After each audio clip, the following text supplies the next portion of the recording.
Hello दोस्तों, welcome to study with smartness. I hope कि आप जहां भी होंगे स्वस्थ एवं सुरक्षित होंगे। तो दोस्तों आज है 17 मई और 17 मई से जितने भी करंट अफेयर्स के क्वेश्चन बन सकते हैं उन सभी क्वेश्चंस को आज हम इस वीडियो में डिस्कस करेंगे और इनसे रिलेटेड जो भी इंपॉर्टेंट फैक्ट्स हैं वो भी मैं आपको बताऊंगा। तो दोस्तों आपको पूरा वीडियो ध्यान से देखना, पूरा लास्ट तक देखना है। और दोस्तों अगर आपने अभी तक इस चैनल को सब्सक्राइब नहीं किया है तो प्लीज़ चैनल को सब्सक्राइब कर लीजिए और बेल आइकन भी प्रेस कर लीजिए, जिससे क्या होगा आपको आने वाली वीडियोज़ की नोटिफिकेशन टाइम पर मिलती रहेगी। दोस्तों चलिए स्टार्ट करते हैं। आपका पहला क्वेश्चन है, गोल कार्यक्रम किसने लॉन्च किया है। दोस्तों गोल कार्यक्रम किसने लॉन्च किया है, तो यहाँ पे जो आपका राइट ऑप्शन है वह है option number D, Arjun Munda. दोस्तों अर्जुन मुंडा ने ही गोल कार्यक्रम को लॉन्च किया है। और अर्जुन मुंडा कौन है दोस्तों, यह भारत के केंद्रीय मंत्री हैं जनजातीय मामलों के। दोस्तों जनजातीय मामलों के ही केंद्रीय मंत्री हैं अर्जुन मुंडा और उन्होंने लॉन्च किया है गोल कार्यक्रम। यदि बात करें गोल कार्यक्रम क्या है दोस्तों, तो यह है दोस्तों भारत के जो युवा आदिवासी युवाओं हैं उनके जो एकीकृत समग्र विकास के लिए लॉन्च किया है गोल कार्यक्रम। ठीक है, भारत के जो आदिवासी युवा हैं। दोस्तों यदि बात की जाए गोल कार्यक्रम की जो फुल फॉर्म है उसका मतलब क्या है, तो गोल से दोस्तों आपका बनता है, दोस्तों गोल से आएगा आपका गोइंग ऑनलाइन एज लीडर्स। दोस्तों गोइंग ऑनलाइन एज लीडर्स। ठीक है, तो आपको याद रखना है गोल। दोस्तों जो गोल कार्यक्रम है उसमें जो सहभागिता है वह आपकी FB इंडिया यानी कि फेसबुक इंडिया की है। दोस्तों यदि बात की जाए फेसबुक की, तो जो फेसबुक का हेडक्वार्टर है दोस्तों वह आपका कैलिफोर्निया USA में है और इसके जो हेड हैं मतलब CEO हैं अभी, उनका नाम है मार्क जुकरबर्ग। और दोस्तों जो फेसबुक की स्थापना हुई थी वह 4 फरवरी 2004 में हुई थी। तो आपको ये सारे फैक्ट्स याद रखने हैं इस क्वेश्चन से रिलेटेड। दोस्तों चलिए नेक्स्ट क्वेश्चन देखते हैं। अब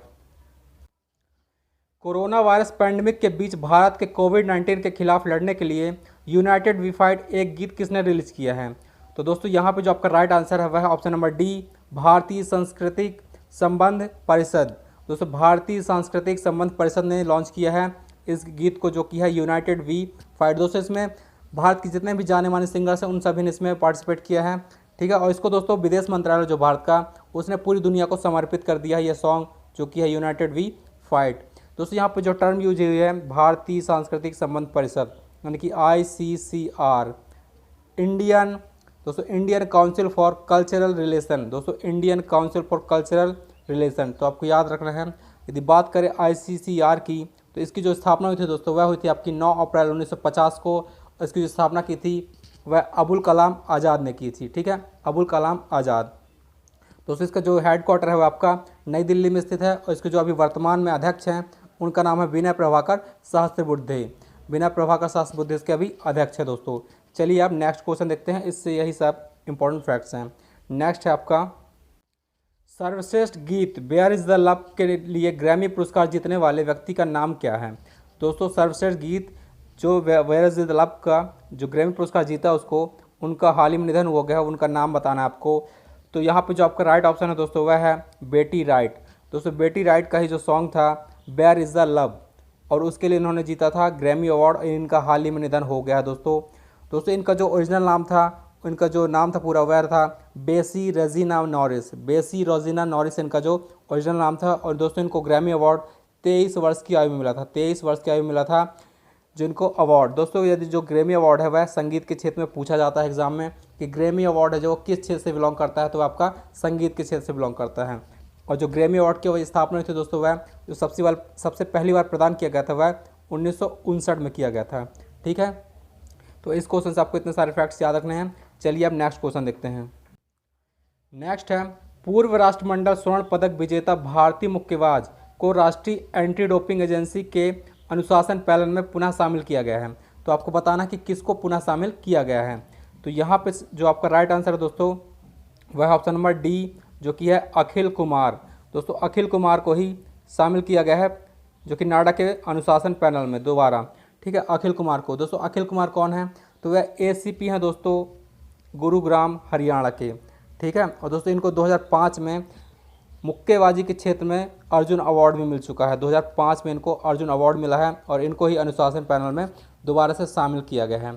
ठीक है दोस्तों, यहाँ पे बात करें यदि नाडा की, तो इसका जो फुल फॉर्म है national anti doping agency. National anti doping agency है। और इसका जो दोस्तों वाक्य के ध्येय वाक्य वह है खेल मेला। और इसका जो हेडक्वार्टर है वो आपका नई दिल्ली में है दोस्तों। और इसको जो नाडा के अभी महानिदेशक हैं वह उनका नाम है नवीन अग्रवाल। ठीक है, तो आपको ये सारे फैक्ट्स याद रखने हैं। और अखिल कुमार को ही अभी अनुशासन पैनल में दोबारा से शामिल किया गया है। चलिए अब नेक्स्ट क्वेश्चन देखते हैं। निम्नलिखित में से कौन सा दोस्तों निम्नलिखित में से कौन सा राज्य पर्यटन मंत्रालय की देखो अपना देश वेबिनार श्रृंखला का मुख्य आकर्षण था? दोस्तों जो राज्य पर्यटन मंत्रालय की जो था देखो अपना देश वेबिनार, इसमें जो मुख्य आकर्षण वाला राज्य कौन सा था? तो आपको यहाँ पे जो आपका राइट आंसर है वह ऑप्शन नंबर सी उड़ीसा राज्य। दोस्तों उड़ीसा राज्य में ही देखो अपना देश वेबिनार जो में सबसे अच्छा प्रदर्शन था, मुख्य आकर्षण केंद्र था। ठीक है, तो यदि बात करें उड़ीसा की तो इसकी जो स्थापना हुई थी 1 अप्रैल 1936 को हुई थी। 1 अप्रैल 1936 की स्थापना हुई थी और इसकी जो कैपिटल दोस्तों वह भुवनेश्वर है और यहाँ पे जो सीएम है अभी उनका नाम नवीन पटनायक है और दोस्तों यहाँ के जो गवर्नर हैं उनका नाम है गणेशी लाल। ठीक है, तो आपको ये सारे फैक्ट्स याद रखने हैं। अब चलिए नेक्स्ट क्वेश्चन देखते हैं। किस राज्य की सरकार ने कक्षा पहली से लेकर पीएचडी तक गरीब बच्चों की शिक्षा के लिए भुगतान करने का निर्णय लिया है? तो यहाँ पे जो आपका राइट आंसर दोस्तों वह है option number D Madhya Pradesh. दोस्तों मध्य प्रदेश की सरकार ने ही कक्षा 1 से पीएचडी तक गरीब बच्चों की शिक्षा के लिए भुगतान करने का निर्णय लिया है, जो कि दोस्तों मध्य प्रदेश की संबल योजना के तहत लिया गया है। ठीक है, मध्य प्रदेश की संबल योजना, आपको याद रखना है संबल योजना। दोस्तों यह क्वेश्चन पूछा गया है कि संबल योजना किस राज्य से संबंधित है, तो आपका मध्य प्रदेश से है।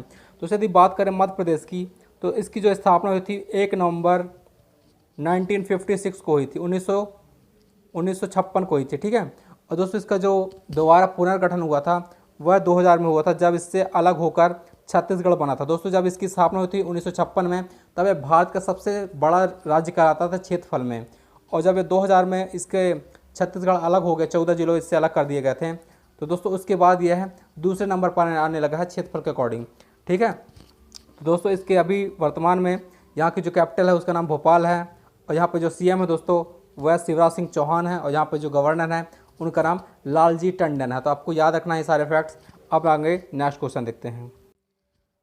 सुंदरम मेडिकल फाउंडेशन, दोस्तों सुंदरम मेडिकल फाउंडेशन टीवीएस के समूह और किस आईआईटी ने संयुक्त रूप से कम लागत वाला सांस की सहायता उपकरण स्वचालित नामित सुंदरम वेंटागो, दोस्तों सुंदरम वेंटागो विकसित किया है?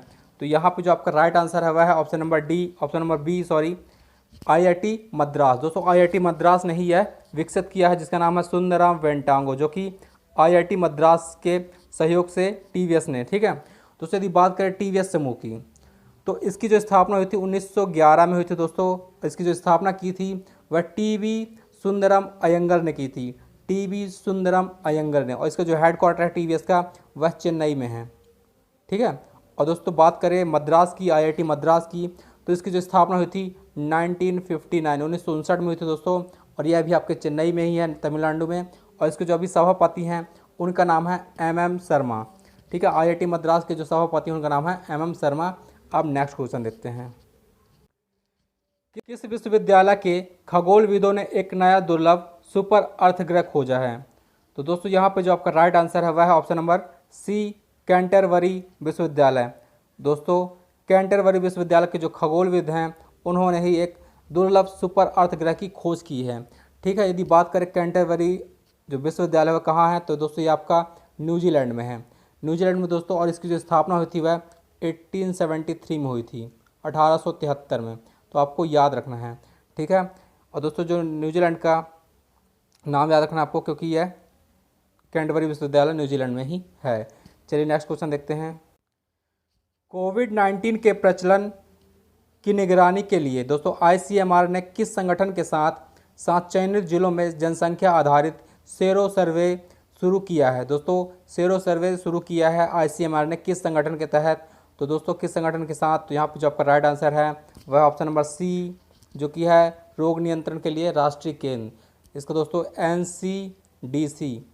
ठीक है, NCDC मतलब है दोस्तों रोग नियंत्रण के लिए राष्ट्रीय केंद्र, इसका फुल फॉर्म है national centre for disease control. ठीक है, national centre for disease control, और इसकी जो स्थापना हुई थी दोस्तों वह 1909 में हुई थी। ठीक है, और इसका जो हेडक्वार्टर है वह आपका नई दिल्ली में है, और वर्तमान में जो हमारे स्वास्थ्य मंत्री हैं दोस्तों वह हर्षवर्धन डॉक्टर हर्षवर्धन है। ठीक है, तो आपको ये सारे फैक्ट्स याद रखने हैं। अब चलिए नेक्स्ट क्वेश्चन देखते हैं। किस देश के रोग नियंत्रण और रोकथाम केंद्र CDC ने कोविड-19 का मुकाबला करने के लिए भारत को 3.6 मिलियन अमेरिकी डॉलर देने का वादा किया है? तो यहाँ पे जो आपका राइट आंसर है ऑप्शन नंबर ए अमेरिका। दोस्तों अमेरिका ने ही भारत को 3.6 मिलियन अमेरिकी डॉलर देने का वादा किया है। दोस्तों अमेरिका की जो यदि बात करें तो यहाँ के जो अभी प्रेसिडेंट है उनका नाम है डोनाल्ड ट्रंप।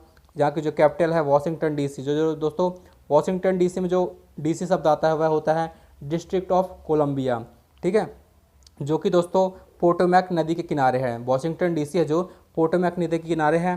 और दोस्तों संयुक्त राज्य अमेरिका का एक शहर है न्यूयॉर्क, दोस्तों बहुत फेमस शहर है न्यूयॉर्क, और वहाँ पे वो जो है वह हडसन नदी किनारे है, हडसन,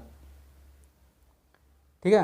दोस्तों आपको दोनों ही नाम याद रखने क्योंकि दोस्तों ये क्वेश्चन पूछे जाते हैं नदियों से संबंधित। तो दोस्तों ये रहे आज के आपके टॉप इंपॉर्टेंट क्वेश्चन जो कि आपके एग्जाम्स के लिए बहुत हेल्पफुल रहेंगे। तो दोस्तों अगर आपने पूरा वीडियो अंत तक देखा है और यदि आपको अच्छा लगा वीडियो तो प्लीज़ चैनल को लाइक एंड सब्सक्राइब जरूर कीजिएगा। चलिए दोस्तों मिलते हैं नेक्स्ट वीडियो में, तब तक के लिए धन्यवाद।